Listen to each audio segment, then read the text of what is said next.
15, 12 र 14, 12 का केटाहरूलाई है धेरै जसो यो पुस माघको ठन्डीमा कक्रेर नहिँड्नुस् होला। मैले जसरी हिटर राख्नुहोस् एकदम तातो आउँछ। यो हिटर कोइल हो। यो अब मार्केटमा पनि पाइन्छ। नयाँ किन्नु पर्यो भने मैले चाहिँ कबाडीबाट सेकेन्ड ह्यान्डमा लिएर आएको हो यो। अनि पछि त्यो पानीको पाइप हो, यो रेडी वाटरबाट आएको पानीको पाइप। यो चाहिँ 14, 12 र 15, 12 मा प्रायः जस्तो दिएर पठायो हुनुहुन्छ टाटा गाडीमा।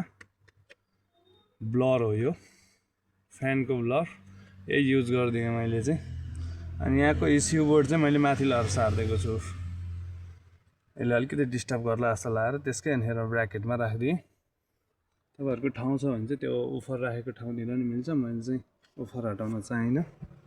हेर्नुहोस् अब म तपाईँलाई पानी कहाँबाट आउटपुट र इनपुट भएको छ अनि म देखाइदिन्छु। यो चाहिँ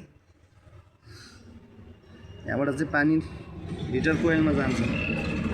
यो मैले चाहिँ यहाँनिर 10 को बोल्ट हुन्छ, यसलाई खोलेर यहाँनिर पाइप जोडेर यहाँबाट तातो पानी एकदम हिट भएको पानी चाहिँ यताबाट जान्छ। यताबाट गएर यताबाट रिटर्न आएको पाइप छ त्यहाँ पर दुईटा, एउटा गएको छ एउटा आएको हो। त्यो पानी चाहिँ मैले रेडी वाटरको सबभन्दा टपमा यहाँ माथि नै दिएको छु। यस्तो गर्दाखेरि चाहिँ तपाईँहरूलाई चाहिँ के हुन्छ भने गाडी ओभर हिट हुने चान्सेस भन्ने हुँदैन है।